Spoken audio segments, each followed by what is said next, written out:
Hello, everybody, and welcome in to this edition of the Moody's Tire and Auto Football Extra. I'm Joe Williams from the Williamson Herald, along with our video journalist, Charles Pulliam. And Charles, week one, second week of the season. I know we've confused you to death, week 0 versus week 1, but already 2 weeks in the books. It's been a pretty good season.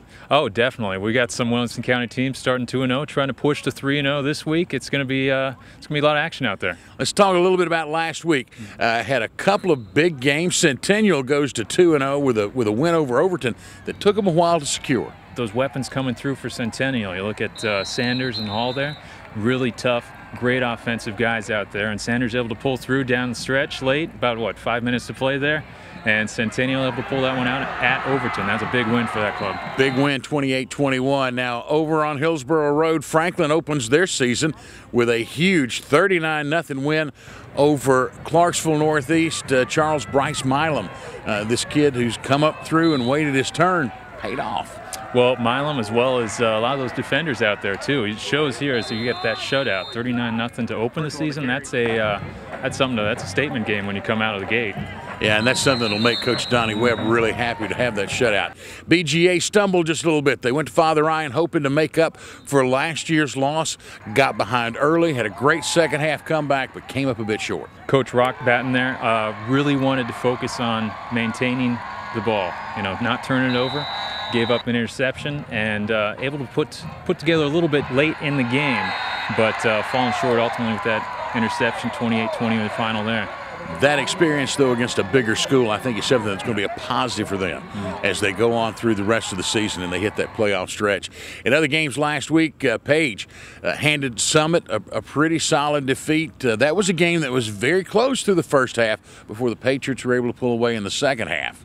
Well, and actually looking at it, I got some notes here actually. Rushing, Michael Roberts, the junior for Page, monster game. Yeah. 200-plus yards on the ground to go with the TD. Great game for him, and that just shows Page able to move the ball, and Summit's going to have to really shore up some of the defense there. They've had some struggles both offensively and defensively to start the season. Spartans, I think, still trying to get just a little bit organized with the coaching change and the late change that came.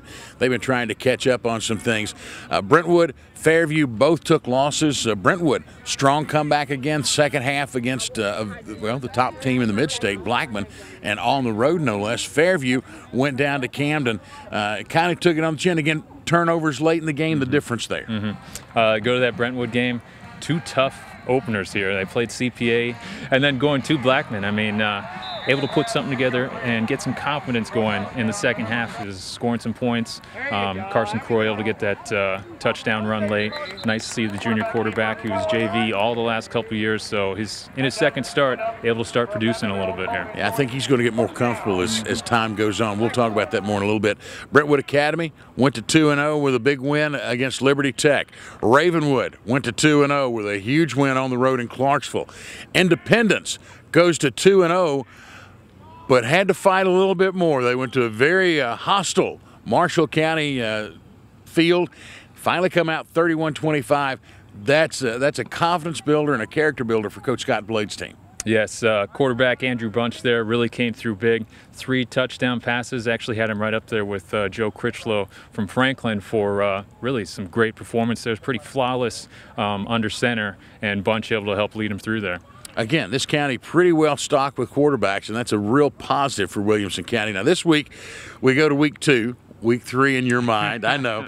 And some of the places that we're going to be, probably the big game right here at Brentwood. The Bruins will host Centennial, and as much as Brian Rector wants to be 3-0, Mike Woodward wants them to be 2-1. The Bruins need a win here. And that's Brentwood trying to avoid that 0-3 start for the second year in a row. This is a must-win for them if they really want to keep things going and actually build on this confidence they've got. Centennial, on the other hand, they got this big win last year against Brentwood, first time ever in school history, actually. And so that's no longer a focus, but it's still, as Coach Rector said at Centennial, this is their must-win game as well because they want to be in it at the end. Sounds like what Donnie Webb was telling me about Franklin as they host Dixon County. This is the first week that teams face district foes. And as Donnie says, you lose this one, then it doesn't mean you can't win the district, but you're playing catch-up all year. Franklin hosting Dixon County last year, 16-14 Thursday night game that was close. And I know they're thinking, we don't want another one of those. And Franklin coming off of this game where, you know, this Clarksville Northeast team, very solid, but just not as I guess, potent as they have been in years past, and that shows. Not able to get things going. Dixon County coming in knowing that Franklin was able to play through quite a few. Everyone's getting time out there, but not really the challenge out of the gate that many teams were expecting. Another big game, too, in the county has Father Ryan and Brentwood Academy getting together, and you know Brentwood Academy is anxious to repay the loss from last year. Catches both of these teams come in here 2-0. This is a Division II Class AA game for them. It does have playoff implications, but even if it didn't, it wouldn't matter. This is going to be a war. And Brentwood Academy with the two quarterbacks set up ever since their starter went down with that ankle injury, and that's Swafford and Oatsville split in time, and both showing they could do it. Both very pretty flawless to start, just splitting it down there in this last win. So you want to see BA and keep that going, actually. Swafford more of the passer, Oatsville more of the runner, and between the two of them, they just keep you off balance. Oh, yeah, I think of Oatsville cutting into the lane in basketball season. That guy's, he's an athlete. Yeah. Did you mention he was a freshman or a sophomore? Freshman, yeah. Yeah, he's a true freshman. Yeah. He's a handful. that ought to scare some people for a couple of years to come. Also up tomorrow, you've got BGA trying to rebound from the loss. They're going to go up to Good Pasture. Good Pasture, an unusual 0-2. And BGA knows this going out on the road. They were hoping to be 2-0 to start. Think about the Father Ryan game. I think they got some things they want to make up. But when you come to a team, just like in Brentwood's case here, 0-2, they're trying not to start 0-3, and that's a hard one to recover from once you get that. Yeah, and another team who may be facing that is down in the south part of the county. Summit faces their second neighborhood rival and maybe a more bitter rival even than Page when they clash with the folks from Independence. You know, when Summit opened, they got some kids from Page. They got a lot of kids from Independence, and this rivalry was an instant thing, and it has gotten bitter in just 4 years. And Independence really the team that's they were really right at the top last year just because of the athletes coming through. A little lesser known, but they've showed that they could hang here. This win last week was a big one for them. And going into this one, they're looking for that 3-0 start as well. Andrew Bunch at quarterback, Dom Childress at the tailback. Those two combined with almost a no-name defense, if you will, they have just been strong, and a big win last week. When you can go on the road and win at Marshall County, is they're on a comeback now, and they've been known as a strong program for many years. That was a huge win for Scott Blade. This one would be another nice one to put in the book. Oh, definitely. And you know, with Independence, with Ravenwood, with Centennial, and actually Franklin as well, those are all right near where they want to be and in the position for sure. Yeah, this is a great week for county football. Now, some other games to watch. Fairview finally gets to be at home. They'll face Stewart County after going down to Camden and taking it on the chops last week. I know they're disappointed. The worst part is they're also 0-1 in that big district. And with Fairview, I don't know if they're going to be, I mean, when's the last time they played at home, it seems like? All season? Yeah, no, this is their first home game, yeah. Well, that too, and then it's going to be their first home game for a while. They still have plenty of road action to go, so trying to get that good start at home, maybe they'll get some of that comfort zone in. Hopefully they can get that started. They had great performances, just wasn't quite enough last week. Speaking of Marshall County, they head north to face Page. This another one of those first-time district contests, and this would be huge. If Charles Rathbone and the Patriots can pull off a win against Marshall County, this puts them in a great position because there's not as many teams in District 12 AAA as 11. Well, and that's Coach Rathbone. I think he's got some of those key players in the spots he wants.